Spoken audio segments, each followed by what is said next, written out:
Okay, we've got a interesting show today. We're going to be talking about the basic elements of that evaluation, and I want to introduce to you one of my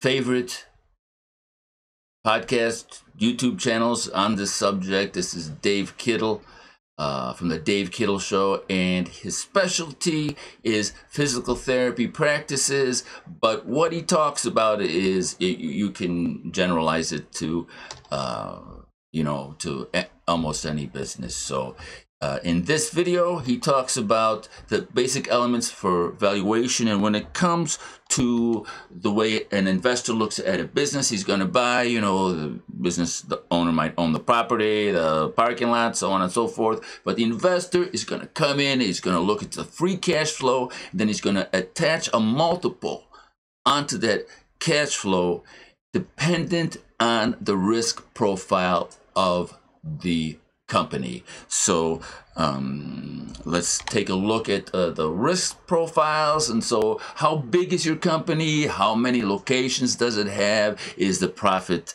trend going down, going up, right? But what I want to focus on is seller risk. And so you have two companies, right? One, the owner's there all the time.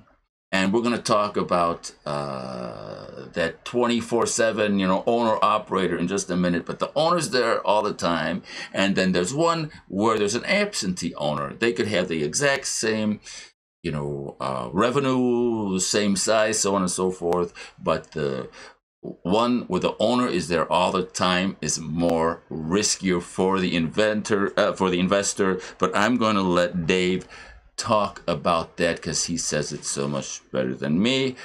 So here you go, Dave. You got the music off? Good. All right, here we go. The next component is seller risk or owner risk. So you, the practice owner, are you looking to stay for the next 1 or 2 or 3 years to help with the transition? Or are you looking to get out right away? If you're looking to get out right away, that's going to scare buyers. They're going to wonder, why are you trying to get out so quickly? Is there something wrong with the practice that we don't know about or that we don't know about yet? Or if we were to acquire you or merge or partner or buy your practice, is half of your staff going to leave because they see you leave in 1 month or in 3 months after the close? They see you leave and then they're thinking, oh, maybe I should go get a job somewhere else. I should go, this doesn't seem stable, and team members get spooked.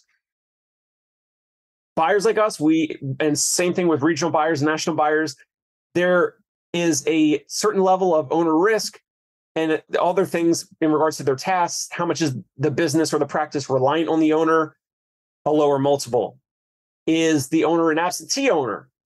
Higher multiple. If those two owners have in the same state and they're doing the same amount of revenue, they're both doing, practice A is doing $2 million in revenue, let's say in New Jersey. Practice A is doing $2 million a year in revenue. Practice B is doing $2 million a year in revenue, and they both have 1 or 2 locations. And one practice is really relying on the owner. The owner is seeing 40 or 50 hours a week of patient care, and then other roles and responsibilities. They're spinning a lot of plates.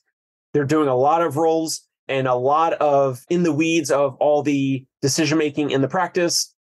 And then practice B, let's say that the absentee owner, $2 million practice, and they're not treating any patients at all. Even though those two practices in the same state with the same fee schedule or the same approximate reimbursement per visit and the same potential referral partners or referral physicians, referral sources, practice B with the absentee owner is going to get a higher multiple or basically a higher offers as opposed to practice A, because practice A is going to need that owner to stay in there. There's a lot that's wrapped around that owner. So if that owner gets sick, if that owner gets hurt, if that owner gets really bored and wants to leave the practice, that would be significantly more risk to buyers like us or other buyers out there. Okay, very well put. Let's give Dave a round of applause. So did you hear what he said? It's almost counterintuitive to some owners. They think, well, I built this business, but if the business can't operate without like one person, it's a tremendous risk for the investor to what happens if something happens to that owner, So what do you do? So what I want to talk about is, what do you do if you are an owner, operator that's there all the time? And this is so common across all industries when it comes to small business. Well, I've got a solution. And the solution can basically be summed up in one word, which is transparency. Right? You want to let your community know, let everybody around you know that in the next couple of years, maybe next 2, 3, 5 years, you're looking to sell the business. And in that time, you create a video content strategy that tells that story. All right? So in Dave's scenario, where you have two businesses where the owner's there all the time and the other is an owner operator, right? That owner that's been there, that's been part of the community, right? Whereas this newer business that has popped up and is doing the same amount of revenue, what that business doesn't have is the history, is the heritage. And so if you are in a storytelling mode and have been attracting people to your story, that puts relieves a tremendous amount of burden for that investor. So even if you are there and still running that business, the fact that you're transparent and you're interviewing doctors who may eventually take your place and going through that transition, but also doing it on video. And the way that I recommend is a very intelligent way where you're not editing. You have a business to run. You know what I'm saying? And we can get some applause for that, because you have a business to run. You don't have time to be Martin Scorsese. So what you do is you use a system where you just are recording what's on your screen easily. It doesn't take a lot of resources, doesn't take a lot of time. You're not doing any editing, and you are using a framework. And this framework was developed by Oren Klaff, and the book Pitch Anything. It's a fantastic book. So you tell your story in frames of reference. So you don't really have to think a lot about the content. And so the frames of reference that you have is a power frame, an intrigue frame, a surprise frame, and an offer frame. And you set up those frames with this broadcasting tool, which is free and is tremendously, once it looks intimidating. Okay, so I want to show you my desktop.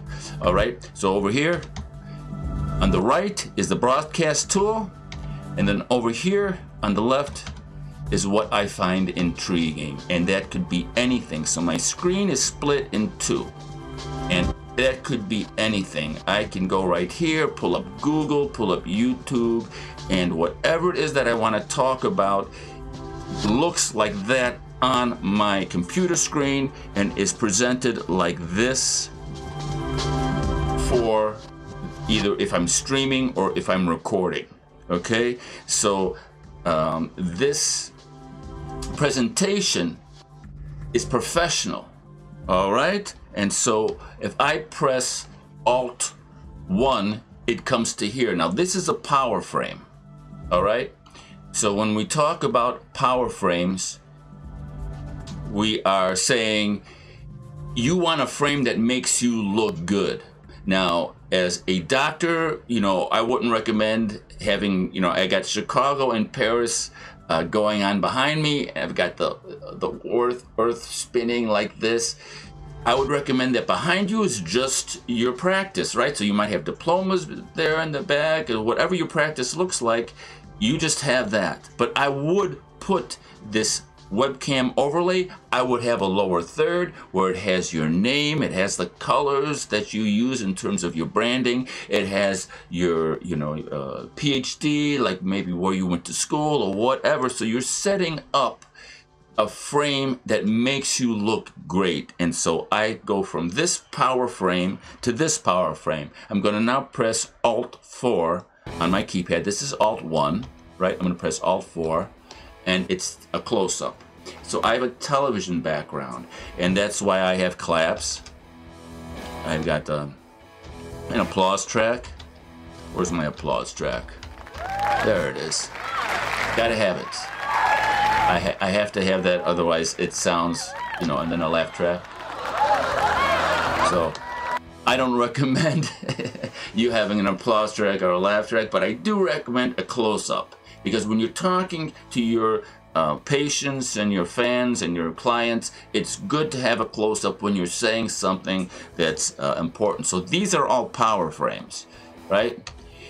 And if I press, I'll go back to here. So we talked about that. So if I press Alt 0, the intro comes up. So for a physical therapy practice, or if you're a lawyer or a doctor or carpenter or service type business, you have a slideshow, right? So you create a slideshow, you put some nice music under it, and that's what you go to when you open your broadcast or your video. You start your video, and you can use it when you end your video. So I'm now going to take this finger and I'm going to put it on the Alt key, and then take this finger and I'll put it on the 0 key, and you're going to see the intro come up.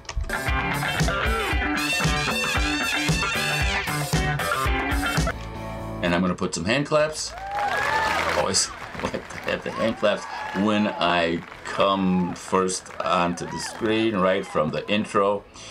And I press Alt 1 and it comes to this screen. I press Alt 2, and this is, we talked about the intrigue frame. So whatever I find intriguing, it happens here on this screen. And I press Alt 2 and it comes to this screen. So whatever happens, and I gotta have another close-up here. So here is medium shot, close-up, here medium shot, and whatever's on the left side of my screen, I have a close-up frame. And so whatever you find intriguing, whatever happened during your day, whatever happened during your week, whatever video you found that you find amusing, I'm gonna put the video here, boom. This is your intrigue frame. And then to keep the situation novel, all right, if you have two screens, all right, I have two screens. So this is my surprise frame. I don't every day have Dave present Dave, the Dave Kittle show on, my podcast. But today, Dave was kind enough to join us. Let's give a hand to Dave Kittle again. And so this is my surprise frame. This is something that I go to add novelty to my daily or weekly, however many times that you do you record your content. For me, I'm pretty much doing it every day. But if you do it at least twice a week, 3 times a week, it's more than enough. And so this is my surprise frame. So we said power frame, intrigue frame, surprise frame, and the next one is your offer frame. And if you only have one computer, right? You only have a laptop, you set your computer up like this, like we said, over here is your, right over here is your broadcast tool. Over here is what you find intriguing. You're going to, if you only have one computer, the intrigue, the surprise, and the offer are all going to be here, all right? And it's important to have this offer or prize frame mentality. Maybe you do an AMA, ask me anything a day, right? And so people are asking you questions, or maybe you have an offer like 10% off for the first 10 people who call me or text me on the broadcast or whatever. So it's important to frame yourself as the prize. You are the prize. Your business is the prize. You make an offer, you make it just ridiculously apparent that your business is something special. You are something special, and you, throughout the week or throughout the once a month or so on, you have an offer. Maybe it's a free PDF, maybe it's something you know, that you have a funnel to, so they put their email address in, whatever it is. You are in that frame of mind. So if you begin on this path of storytelling, right? I want to sell my business in the next couple of years, and you use these power frames, you are hitting people at an emotional level, at a very basic level. And so you're doing what you're setting up is something that your competitor is probably not going to have if they're coming, if they're new on the scene, right? So you're going to be going into the past, bringing the past, all of the pictures of when you first started out, your kids when they were small. You bring in all that heritage and all that history from the past into the present to talk about the future. And so now the investor is not just investing in a business, he's investing into a heritage, a pillar of the community. And that's something that if you've been there for a long time, your competitors aren't going to have. And this is going to just release a tremendous amount of weight off of the investor's shoulders, because you're being transparent. You know, maybe you've interviewed people and put them on the podcast. You could be like, look, you know, I interviewed this doctor here, and so you play the podcast for everyone. You say, what do you think? Huh? What do you think? And everybody responds and says, yeah, I like that guy. Or maybe they say, I don't know, you know. And then you get feedback from your audience, from your patients, from your clients. And the best thing about this method, Engage Pro Video for Business, the best thing is you're not spending any time editing. All right? So I'm gonna press Alt Enter. That's going to be my outro. That's going to be the ending montage that I like to end with, and then I'm going to press stop record, and this video is over.